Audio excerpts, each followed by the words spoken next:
empreender, criar networkings. Esta é apenas uma das responsabilidades da Sigla. Então eu convido a quem ainda não é sócio dessa entidade que venha se associar e entender o que a gente consegue oferecer e realizar. A Sigla está num ótimo momento onde a gente consegue ter uma baita representatividade não apenas em Gravataí, mas no nosso estado. Então desejo que nós tenhamos uma ótima tarde e que muito a gente consiga aproveitar da tarde de hoje. Bom evento a todos. Que bom, um evento aqui, casa cheia, tanta gente para poder falar conosco sobre inovação, sobre até inovações incríveis, como temos visto e veremos cada vez mais. Com a tecnologia, nós também temos que olhar para a Copa, os materiais recicláveis, orgânicos e os rejeitos. Hoje o governo está no centro da articulação das 4 hélices. Não quer dizer que isso vai acontecer em outro momento. E por isso que a sociedade tem que criar essa cultura de ela caminhar. O governo tem que apoiar, tem que potencializar, mas não esperem pelo governo para fazer. Porque é sazonal, é temporal. Normalmente é programa de um governo, não é programa de Estado. E aí nós voltamos para momentos difíceis. Nós não podemos perder aquilo que nós conquistamos.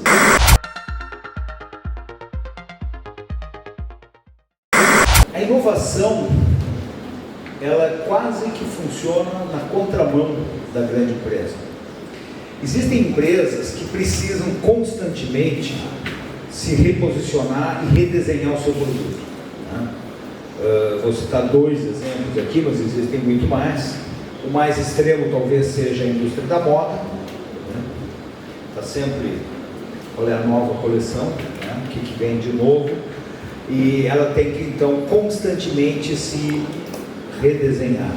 A indústria automobilística é uma indústria que tem que se reinventar o tempo todo. São reinvenções complexas, longas, que vai desde design a posicionamento de veículo, motores, processos produtivos, fábricas, mega indústrias. Mas isso eu cito porque uma coisa é ter que reinventar o produto e ter que melhorar seus processos, mudar o seu produto e mudar as suas coisas. A inovação e a tecnologia, elas podem estar desde pequenas melhorias de como melhorar o layout de uma fábrica, um fluxo de produto, uma ferramenta de equipamentos, de produção, e pequenas melhorias que são sempre muito importantes, porque muitos pequenos passos geralmente são o principal. E de um outro lado existe uma inovação chamada inovação disruptiva. Disruptiva no sentido de romper com o que era conhecido. A sociedade tem que caminhar com as suas próprias pernas. Nós temos que saber gerar riqueza e nós temos que saber que essa riqueza atinge a todas as pessoas. Uma frase que eu gosto de usar, eu uso ela há muito tempo, e é uma coisa bem característica, das grandes empresas e das bem-sucedidas ainda mais, é que eu uso a frase que o sucesso é um mau conselheiro. O sucesso não nos ajuda a pensar diferente. Quando a gente atinge o sucesso, a gente tem um negócio que funciona e a gente está indo bem, o que a gente faz? A gente faz mais do mesmo. A gente repete e tenta ampliar aquilo. E é normal, é assim mesmo. E tomara que repita muito e ganhe muito dinheiro. Mas, de novo, o sucesso te leva a uma posição de não querer olhar fora do seu quintal, olhar fora da sua caixa, olhar fora da sua, olhar para a sua concorrência, e a concorrência num sentido maior. A concorrência tem, vou usar de novo a Daniela, a GM tem concorrência da Ford e mais algumas centenas de outras empresas, mas hoje ela tem concorrência da Tesla, ela vai fazer o veículo elétrico dela também, e levo fé, em especial na GM. Agora, Hoje, ela concorre com o quê? Ela concorre com bicicleta, patinete, ônibus, metrô. As ferrovias dos Estados Unidos erraram muito e tiveram uma parte do seu fracasso porque elas pensavam que o negócio delas era ferrovia. E era ferrovia mesmo, trilho, trem, todo um milhão de coisas que tende a te envolver no que você tem para fazer e te obriga a olhar para o seu umbigo. E nessa hora, pulando de um extremo para outro, ferrovias americanas, século XIX para 2024, já estamos quase, vai, boa.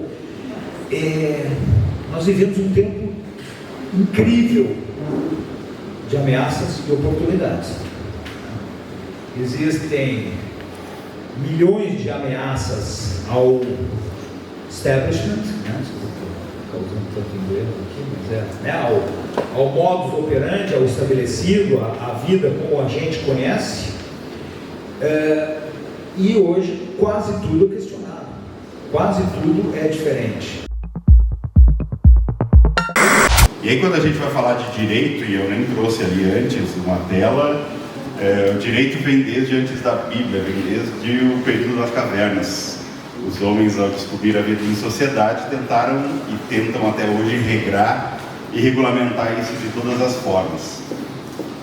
E aí a gente tem um choque cultural e permanente acontecendo entre nós, que apesar de a gente ter aí uma civilização de 60, 70 mil anos, muito mais os homens, mais dos sapiens nesse período, esses últimos 30 anos talvez a gente vive uma revolução tecnológica que avançou sobre os outros 70 mil anos em velocidade, e os próximos 30 com certeza não vão ser diferentes. E a transformação que a gente está passando, aquilo que a gente está vivendo, porque nós tentamos viver e experimentar a solução de problemas do futuro com a cabeça do passado. E o Carlos falou isso com outras palavras aqui, mas é exatamente isso que a gente está vivendo. Uma geração aqui, 40 anos, 30, 50, a gente tem a mentalidade de resolver problemas lá da década de 80, de 90, os problemas atuais. E muitos desses problemas, eles não estão nem previstos na lei, nem na nossa realidade. E aí exemplos de tecnologia, talvez os mais recentes, e aqui ouviria tantos outros, né? Mas a gente tem o carro autônomo, a gente tem a robotização, a gente tem a tecnologia espacial, a medicina passa por uma revolução tecnológica muito acelerada, a comunicação nem se fala. E à medida que a gente inova numa sociedade complexa, multicultural e global, os problemas eles tomam proporções que nós não conseguimos nos antecipar. E é isso que acontece nas relações humanas. E aí eu trago a pergunta: quais são as consequências para as relações humanas?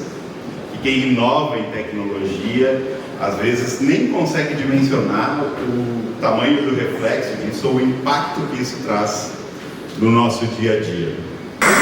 Manipulávamos papéis em pilhas e pilhas e pilhas de papel. Hoje o processo já é digital, mas ainda não é totalmente socializado dentro do Poder Judiciário. Através da conciliação, através da mediação.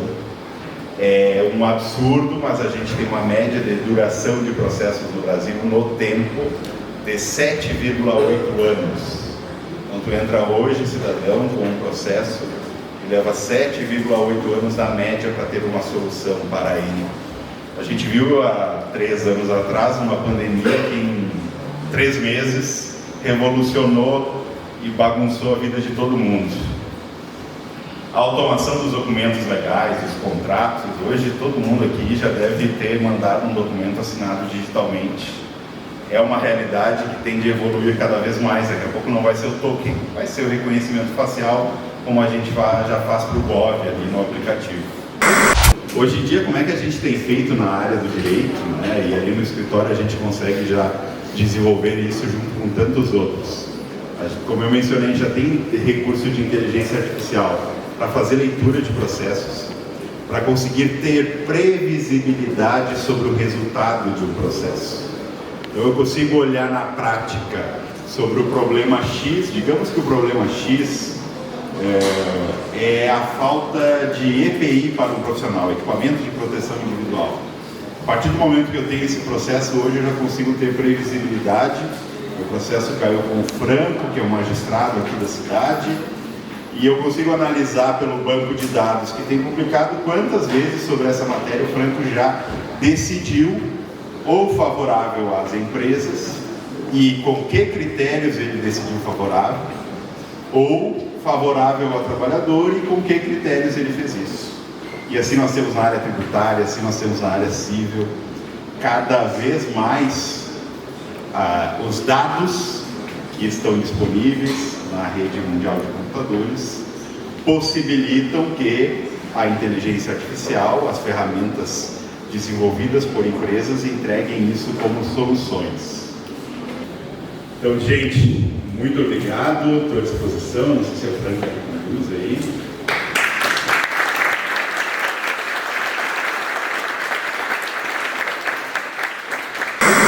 Então, uma satisfação estar aqui, gente do canal do Seguinte, falando dessa importante oportunidade que nós temos hoje no evento promovido pela Sigra, aqui no município de Gravataí, na Casa das Startups, falando sobre inovação. E o nosso escritório, a Gentormo Advogados Associados, traz aqui a matéria relacionada à inovação na área do direito. As ferramentas de tecnologia que estão disponíveis, o que está acontecendo no cenário global e que afeta as nossas vidas diariamente e cotidianamente. Então, para quem tiver a oportunidade de ainda participar do evento ou assistir depois pela internet, compartilhe, assista, que é uma importante programação de diversos palestrantes que contribuem com a nossa cidade. Muito obrigado. Eu me chamo Edgar Hackbart, então, como já foi comentado, a GM, a General Motors, tem sido o meu lugar que eu escolhi trabalhar já fazem 24 anos. Eu estou muito feliz de estar aqui hoje nesse ambiente de inovação, na nossa cidade aqui de Gravataí. Eu sou do interior gaúcho, mas eu me criei em Porto Alegre. E a minha história com Gravataí, ela se juntou, já tem mais ou menos aí do início dos anos 90, quando meus pais compraram um sítiozinho aqui do lado, que é os Verdes Campos, Então eu comecei a vir para Gravataí dentro desse momento. Aqui. Em 2017, a nossa CEO, a Mary Barra, uma das líderes, uma das mulheres mais influentes do mundo, assim apontada por diversas publicações, ela comentou lá em 2017 que a indústria automobilística ela se transformaria, ela mudaria mais nos próximos 5 a 10 anos do que havia se mudado nos últimos 50. Isso foi em 2017, agora nós estamos em 2023, então a gente está bem nessa janela do tempo, 2023, então a gente está nesse ciclo entre os 5 e 10 anos e de fato muita mudança tem acontecido na indústria, no mercado, carros elétricos, o próprio posicionamento do mercado, serviços. Quando a gente fala da indústria olhando para dentro, transformação digital, indústria 4.0, smart manufacturing, ESG, sustentabilidade, muita coisa, então, de fato, tem mudado de lá para cá. Como que a GM vai investir nisso, Onde é que está a fonte do investimento, Onde que ela vai chamar a atenção? Justamente em tudo aquilo que compartilha da mesma visão que ela tem de um mundo com 0 acidentes, 0 emissões e 0 congestionamento. Ou, como está escrito aqui, um mundo que ele vai ser mais seguro, mais sustentável e mais acessível. Então, as startups ou os projetos que lá fora estão trabalhando ao encontro dessa visão, elas têm uma chance maior de ganhar a atenção dessa GM Venture, desse nosso braço de negócio.